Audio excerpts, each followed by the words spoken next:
Hello বন্ধুরা, কেমন আছেন সবাই? আশা করি খুব ভালো আছেন। আজ রয়েছে আমাদের দুবাইতে ডেজার্ট সাফারি।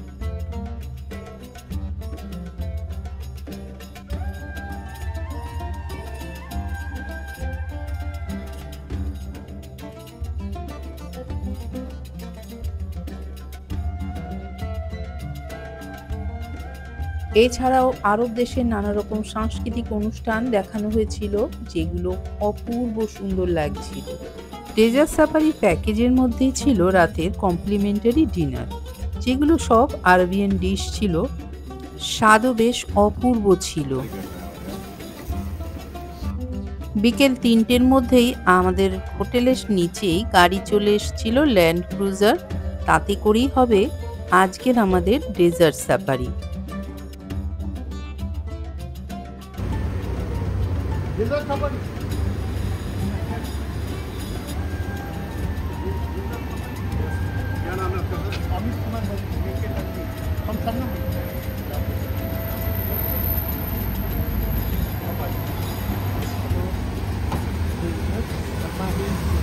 গাড়ি এসে গেছে।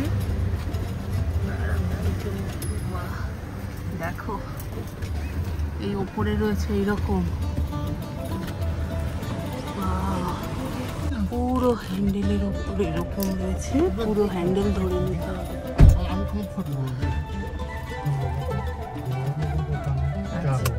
डेजर्ट सफारी के लिए जा रहे हैं हम लोग। ब्लॉग होता है। তো আমাদের সাথে যাচ্ছেন ইমরান ভাই। আপনি পাকিস্তানের থেকে এসে পাকিস্তানের সাথে যত ইন্ডিয়া, ওয়েস্ট বেঙ্গল, কলকাতা। আমাদের এই গাড়িটাতে আরেকটা ফ্যামিলিও যাবে, তিনি আবার অন্য হোটেলে রয়েছেন। তো সেখান থেকে তাকে আবার নিয়ে সোজা চলে যাবে প্রথমে একটা ক্যাম্পে, তারপরে সেখানে কিছুক্ষণ ডেজার্ট সাফারি করানো হবে, তারপরে আবার নিয়ে যাওয়া হবে আরেকটা ক্যাম্পে। তো সেই রকমই বলে দেওয়া হয়েছে সব। তো আমাদের এই হলো হোটেল। আমরা হোটেল থেকে বেরিয়ে এখন যাচ্ছি ডেজার্ট সাফারিতে। এখানে পরপর আরো অনেকগুলো হোটেল রয়েছে। বাবুকে টিকিট আমার পাস নেই। তুমি ধরে রাখো। তো ধরার প্রচুর হ্যান্ডেল আছে আমার সামনে। আমার তো খুব ভালো। কোনটা ছেড়ে কোনটা ধরবো, সব হ্যান্ডেল রয়েছে। এখানে রয়েছে, উপরে রয়েছে, সব ডেসক্রাইব করে দাও। এই সাইডে রয়েছে, পুরো হ্যান্ডেল রয়েছে। এইভাবে ধরে নিতে হবে শক্ত করে। সেন্টার এটা বলতে India is the very nice gentleman. আমাদের সাথে আছে ইমরান ভাই, উনি খুব ভালো। ওনার সাথেই আমরা এই জার্নিটা করব। অনেকক্ষণ অপেক্ষা করছিলাম, সেই ফ্যামিলি তো আর আসছিলই না। তারপর গাড়িতে ঝোলানো আই কার্ড থেকে ফোন নাম্বারটা লিখে নিলাম। বেশ অনেকক্ষণ অপেক্ষা করার পর সেই ফ্যামিলিটা আসলো বটে, কিন্তু রাস্তায় আটকে গেলাম ট্রাফিক জ্যামে। দুবাইতে বেড়াতে আসলে, কোথাও গাড়িতে করে বেড়াতে গেলে বা সাইট সিন করতে গেলে হাতে বেশ অনেকটা সময় নিয়ে বেরোতে হবে। দুবাইয়ের ট্রাফিক জ্যাম বেশ বড় একটা কিন্তু সমস্যার কারণ। এখন যে রাস্তাটা ধরে আমরা যাচ্ছি, এটার নাম আল খাইল রোড, আর এটা চলে গেছে পুরো শারজার দিকে। আমাদের বলা হয়েছিল 40 মিনিটের মধ্যে পৌঁছে যাব, কিন্তু ট্রাফিক জ্যামের জন্য আরো বেশ সময় কিন্তু লেগে গিয়েছিল।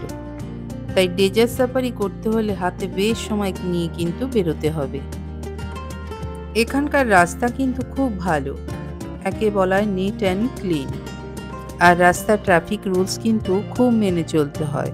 দুটো গাড়ির মাঝখানে অন্ততপক্ষে 5 ফুটের মতন ফাঁকা রাখতেই হয়।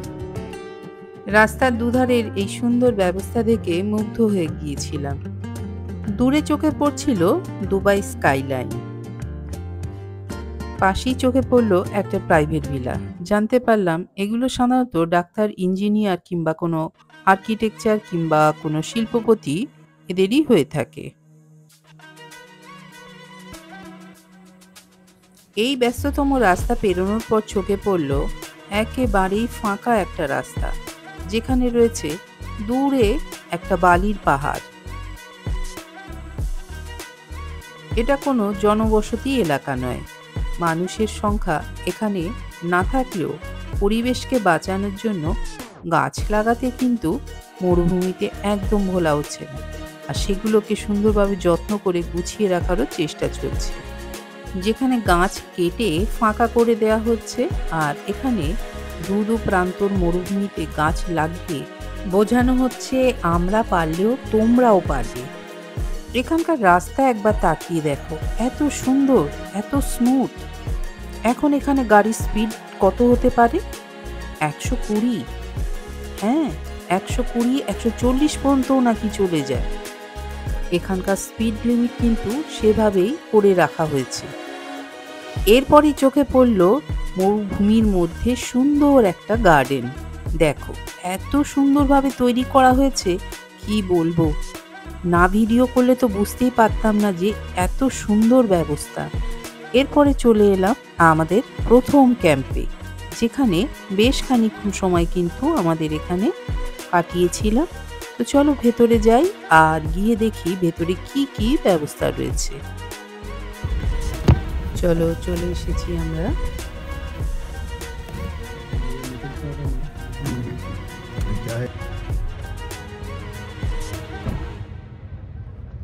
এই হলো আমাদের ডেজার্ট পয়েন্টের স্টার্ট।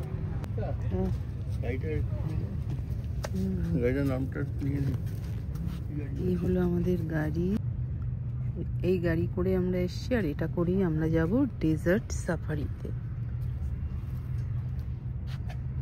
এখানে আরো অনেক গাড়ি রয়েছে, ভেতরে যাব। ভেতরটা বেশ সুন্দর গাছপালা দিয়ে সাজানো, দেখা যায় ভেতরটা কেমন।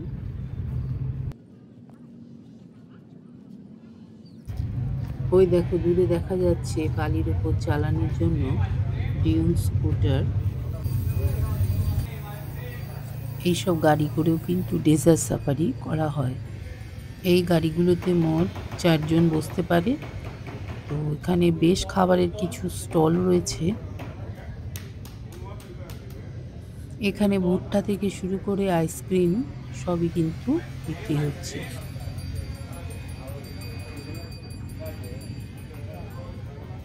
এখন যে ক্যাম্পে এসেছি, এই ক্যাম্পে নানা রকম রাইডের ব্যবস্থা রয়েছে। টিকিট মূল্য দিয়ে সেই সব রাইডগুলো করা হয়।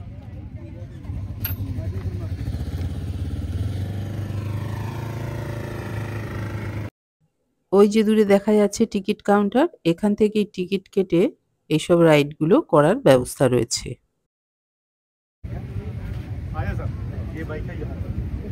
सिंगल का 150 है, डबल का 250 यहाँ पे 40 मिनट्स के लिए, ठीक है।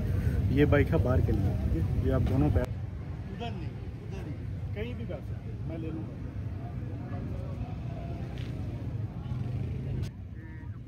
ওই দূরে দেখা যাচ্ছে অনেকেই বাইক রাইড করছে।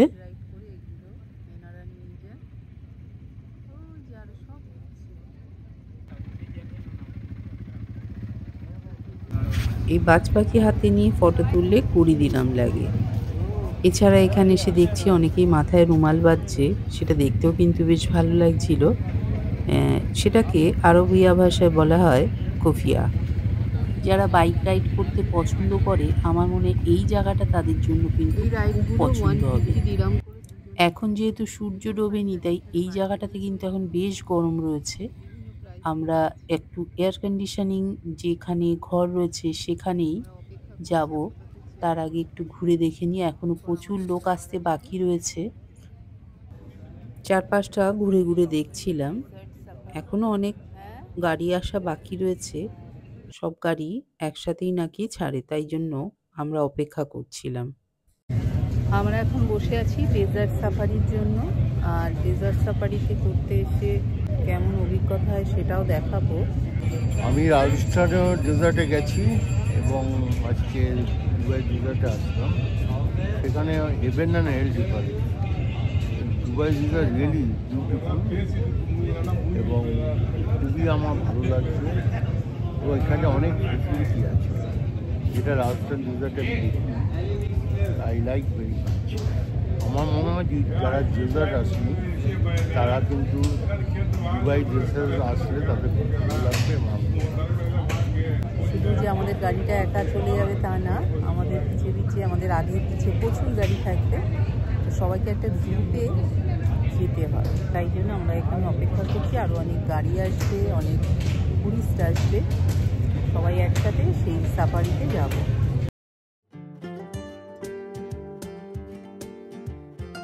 বেশ অনেকটা সময় হয়ে গেছে, বাইরে বসেছিলাম, গরম লাগছিল, তাই এখন বসে আছি এয়ার কন্ডিশন যে রুমটা রয়েছে পাশে সেখানে। সেখানে এসে দেখলাম প্রচুর লোক বসে আছে আমাদের মতন।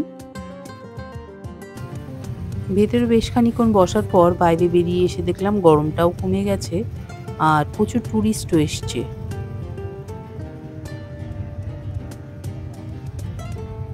এই হলো সেই এয়ার কন্ডিশন রুম যেটাতে আমরা বসেছিলাম। তো পাশে একটা সিঁড়ি রয়েছে, ওপরে উঠবো পরে। বিকেল হতেই ঠান্ডা হাওয়া বইতে শুরু করলো, বেশ ভালো লাগছিল। বারবার মনে হচ্ছিল এই সময় এই মুহূর্তটাকে ধরে রাখতে হবে।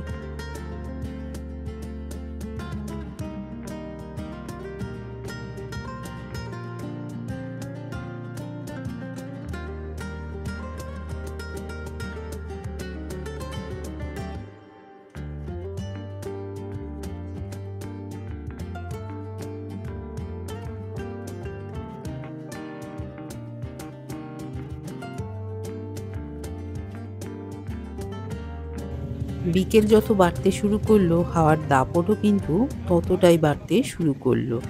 এরপরে আর এখানে দাঁড়ানোটাই মুশকিল হয়ে যাচ্ছিল, তার কারণ আমার চুল এমনভাবে উঠতে শুরু করলো যে সেটা সামলানোই মুশকিল হয়ে যাচ্ছিল।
মানে উল্টো রয়েছে রাখা।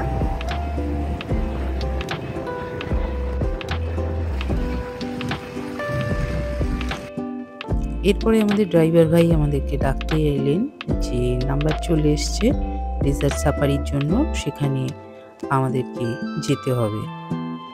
ডেজার্ট সাফারিটা কেমন ছিল, বালির উঁচু উঁচু টিলা দিয়ে কি করে আমাদের ল্যান্ড ক্রুজার গেল, সেভাবেই দৃশ্যটা তুলে ধরেছি। সাথে থাকবেন আর দেখতে থাকবেন পরের ভিডিও।